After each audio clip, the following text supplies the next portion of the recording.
मध्य प्रदेश कांग्रेस अध्यक्ष जीतू पटवारी के भाई नाना पटवारी को ड्रग्स नेटवर्क से जुड़े मामले में कई घंटे पूछताछ के बाद पुलिस ने छोड़ दिया। रिहा होने के बाद नाना पटवारी पहली बार मीडिया के सामने आए और अपने ऊपर लगे आरोपों को खारिज किया। उन्होंने माना था कि वो 2-3 साल पहले ड्रग्स लेते थे, लेकिन अब ना तो ड्रग्स लेते हैं और ना ही शराब को हाथ लगाते हैं। वहीं जीतू पटवारी ने पूरे मामले को राजनीतिक साजिश बताते हुए सरकार पर परिवार को झूठे मामलों में फंसाने का आरोप लगाया। नाना बताएं, आप लोगों आपको पुलिस जो है वो लेकर गई। जिनको पकड़ा गया है वो हमारी विधानसभा के ही हैं और ऐसे बहुत सारे लोग मेरे को पहचानते हैं। पूरा केस पूरी तरह से बनाया गया है, ना मेरा उससे कोई इन्वॉल्वमेंट है उसमें, ना मेरी उनसे इस बारे में कभी बात हुई जिनको पकड़ा है। मुझे पुलिस के द्वारा कल रात को पता चला कि ये आपको इसलिए बुलाया गया। पूरे दिन इन्होंने मेरे को नहीं बताया।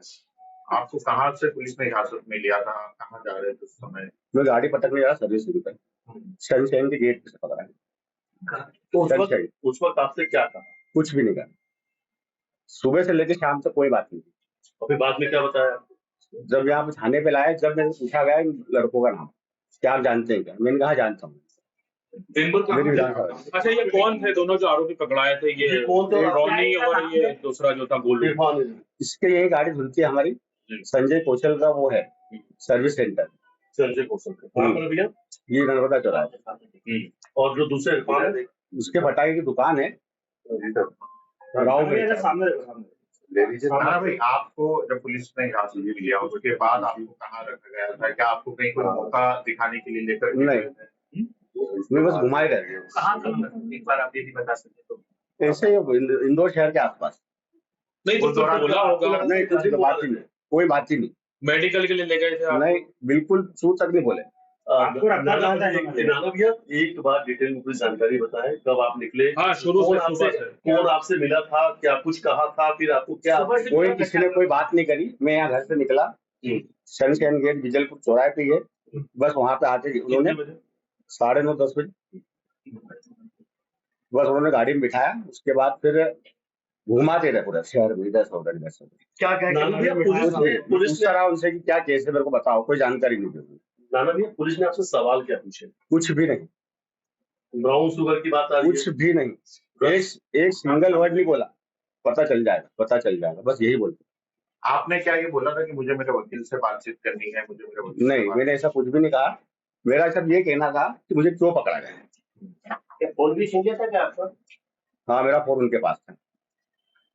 अभी भी मेरी गलती बस ये है कि वो जीतू पटवारी का भाई, इसलिए मेरे को टारगेट कर। पुलिस अधिकारी कह रहे हैं कि आपको इंदौर छोड़ के बाहर नहीं जाना है, कभी भी आपको जांच के लिए वापस लगा हुआ है, इन्वेस्टिगेशन चल रहा है, सारे साक्ष्य जुटाए जा रहे हैं। हाँ, ये पुलिस का कहना है। आपका क्या? ये रात को उन्होंने जब जो सर से बात हुई, जब उन्होंने बैठे क्या जिन लोगों को पकड़ा था उनके आमने सामने आपको कराया, जिन लोगों ने आपके नाम नहीं करा। ये ब्राउन शुगर के बारे में कुछ पूछा पुलिस ने आपसे? नहीं, लोगों के बारे में पूछा कि इनको जानते हो। उनकी जानकारी? ये दोनों को जिनको पकड़ा है, नाम बताइए। इरफान और संजय कौशल। और ये जो साथ में सिंधी लड़का था, क्या नाम उसका कोई बेचारा कुछ है ही नहीं। वो आप कैसे जानते हैं उनको? क्या उसको मैंने गाड़ी बुलवा था कि गाड़ी अपने बुलवाने को पड़ता, क्या नहीं तेरी गाड़ी लेके आ। अच्छा, तो ये मित्र है आपका गंगवानी? हाँ, उनको भी लिया था आपके साथ हिरासत में? हाँ, लिया था। उनको भी हिरासत में? 8 लोग थे। हाँ, तो आपको दिन भर क्या गाड़ी में ही रखा था? हाँ, बस ये। किसी गुजरात के भूला पेंट का भी नाम आ रहा है? नहीं, मेरे कनेक्शन था आपका? 1-8 महीने के लिए काम करने आया था, आज से 1 साल पहले। उसी को 10-12 दिन आपने कहा था कि ड्रग्स की 10-12 दिन अपने यहाँ पे गाड़ी चले थी उसने मेरी, उसके बाद छोड़ दिया। उसके बाद उससे मेरा कोई कांटेक्ट भी नहीं। हाँ, इसमें काली स्कॉर्पियो का भी। हाँ, अपने कार्यकर्ता चुनाव में काम भी किया हमने।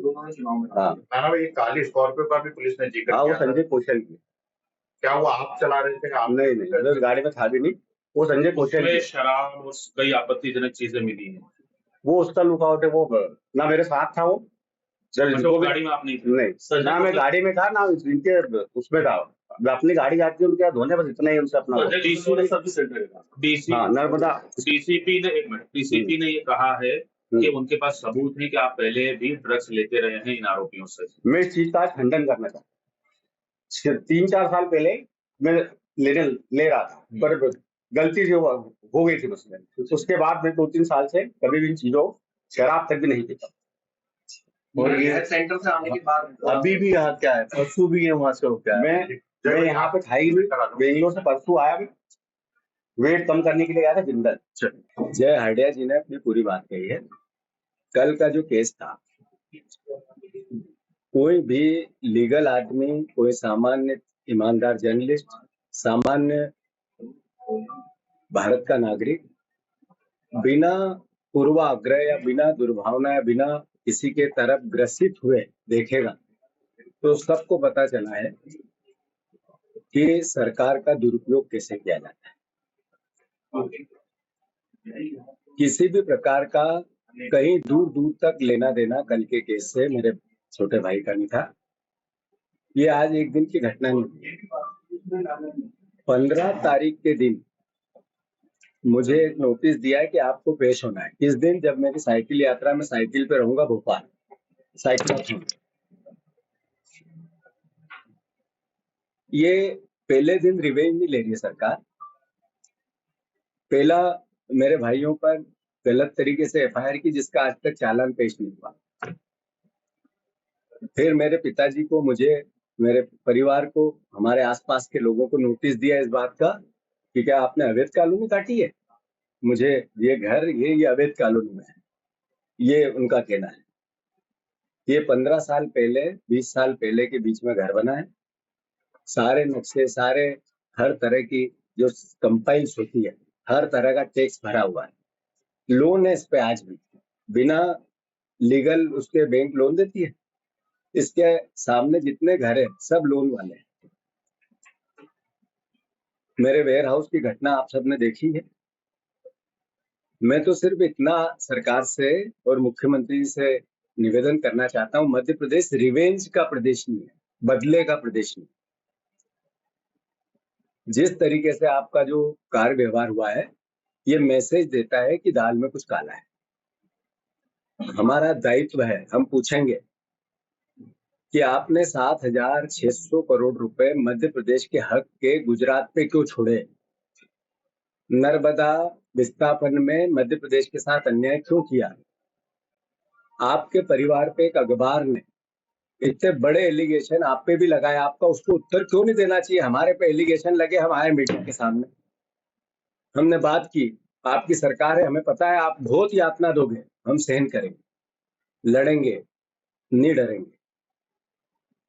और कोई मेरी दुर्भावना है सरकार से? बिल्कुल नहीं। मेरा काम है विपक्ष का दायित्व निभाने का। मैं मध्य प्रदेश वासियों से आग्रह करना चाहता हूं, मेरा अधिकार नहीं है कि मैं मोदी गारंटी का हिसाब पूछूं सरकार और मुख्यमंत्री से।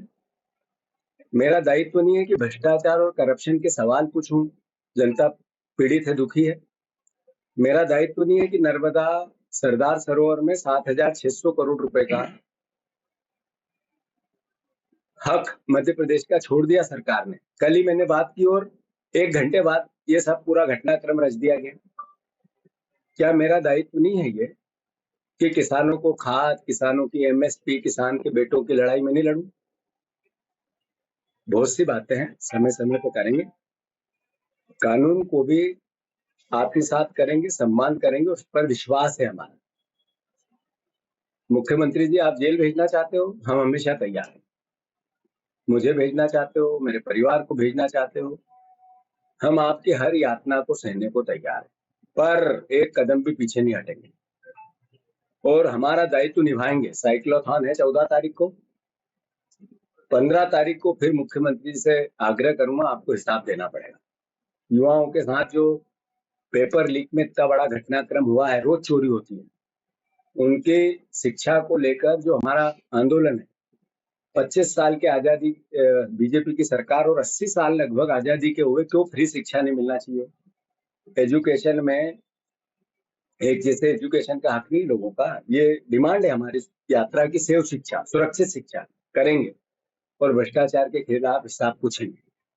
इसके साथ साथ जो जो कार्यक्रम मैंने अनाउंस किए हैं वो सब करेंगे। मैंने पुलिस को भी खुद में बात की है, कमिश्नर से भी की, रावत से भी की कि आप जब चाहो जब जाएंगे, मेरा भाई भी जाएगा, पूरा परिवार जाएगा। जो कानून के तहत हम पे प्रशासन कंपाइल करता है वो गए वेयर हाउस पे, उन्होंने कहा सफाई नहीं है, हमारा दायित्व था, हमने कराई। उन्होंने कहा नाली साफ नहीं है, हमारा दायित्व था, हमने कराई। उन्होंने जो भी फायर सेफ्टी में थे वो देखे नहीं उन्होंने, पर उनको भी व्यवस्थित रखा कि सरकार का अगर, और मैंने वेयर हाउस उनको किराए पर नहीं दिया, अधिग्रहण किया मेरा वेयर। फिर भी सरकार ने जो बोला हमने कानून के तहत एक्सेप्ट किया। हमारा दायित्व, हम नागरिक हैं, एक विपक्ष के जिम्मेवार कार्यकर्ता है, हमारा काम हम करेंगे, पर हम हठधर्मिता, अहंकार, ऐसी भाषा ऊंची नीची ऊंची ये भी नहीं बोलेंगे। बहुत ताकत से भजन मैच्योर तरीके से ये कहेंगे, बताओ भ्रष्टाचार क्यों। धन्यवाद। कल जो हुआ, कल जो हुआ, कल जो कुछ बोल दिया, आपने कहा इसमें पूरी चर्चा हो गई, इसमें नहीं पूरी, मैंने इसमें फिर से कह दूं, एक मिनट, इसमें वकील ने आपके सामने सारी बात जय हडे जी ने कही है, उन पर केस है। बार बार आप लोग भी मीडिया ट्रायल करते हैं, मेरा आग्रह है आप लोगों से, 5 केस 1 घंटे में 20-20, 15-15, 10-10 लोगों पे लगाए गए किसान आंदोलन के। आज कब था किसान आंदोलन? 2017-16 में था, है ना? ये हमारे परिवार का उस पूरे एपिसोड से कोई लेना देना नहीं। फिर भी मैनिपुलेशन उस समय भी सरकार ने किया। हम इतने दिन से आप लोग छापते हो, हम चुप रहते हैं कि चलो कानून का सम्मान है, हम करेंगे। फिर एक केस अभी सदाशिव यादव का, यादव समाज का केस था, उस पर आज तक पुलिस ने चालान पेश नहीं की, दोनों भाइयों के नाम लिखे। मैं चुप रहा कि मैं नहीं बोला, कानून अपना काम करेगा। अभी 2 केस चुनाव में जो दोनों तरफ से एफआईआर हुई मेरे इस इलेक्शन में, हमने भी की, उनने भी की, ठीक है, पार्ट ऑफ गेम, छोटी छोटी बातें होती रहती राजनीति में। तो आप लोग बताते हो कि इतना केस है, हिस्ट्री सीटर है, ये है वो, अरे ये हिस्ट्री सीटर होता है पॉलिटिकल केस वाला? ये हमारे साथ भी तो अन्याय हो रहा है। हम तो चुप रहते हैं, देखते हैं, समझते हैं कि चलो आज नहीं कल मीडिया समझेगी, लोगों को सच बताएगी। पर आप लोग सब अखबार वालों से मेरा आग्रह है कि 5 केस आपने एक दिन भी लिखा कि ये किसान आंदोलन के केस पॉलिटिकल केस है। आपने एक दिन भी लिखा कि सदाशिव यादव के केस में जो तेजाजी नगर में गलत एफआईआर हुई थी, आज तक चालान पेश नहीं हुआ। क्यों नहीं लिखा मीडिया ने? सरकार जो बोलती है वो क्यों लिखती है सरकार, मीडिया? मुझे नहीं, हम भी तो इंसान है। आप लोग, हमें मीडिया से अपेक्षा नहीं है, नहीं रहना चाहिए। मैं आपसे पूछना चाहता हूँ, किसी परिवार, राजनीतिक परिवार का होना गुनाह है? उसको उसका जीवन नहीं जीना चाहिए? पुलिस ने ये कहा कि जो ड्रग्स वाले पकड़ाए हैं उसके सबूत है नाना भैया से बात करने के। नाना भैया ने खुद ने स्वीकार किया कि पहले ड्रग्स लेते थे। और आपके भी कई वीडियो चल रहे हैं जिसमें आप कहते हुए नजर आ रहे हो कि ड्रग्स माफिया पे कार्रवाई होना चाहिए सख्ती से। तो आज पुलिस ने कार्रवाई करी तो उसको अपने परिवार से क्यों जोड़ा? धन्यवाद आपको। अभी जो मैंने सवाल किया वही सवाल है ये। मैं आज भी कहता हूँ कि अगर नशा है तो फिर दोषी तो बीजेपी है, यही सरकार है। अगर हर तरह का नशा बिक रहा है तो क्या मेरा शासन था? क्यों नहीं रोका? और फिर नशा है, एक मिनट दो, तो फिर कार्रवाई मेरे भाई पे असली होती, झूठी नहीं होती, तो फिर उसको क्यों ले जाते, क्यों छोड़ देते? अब मैं समझना चाहता हूँ।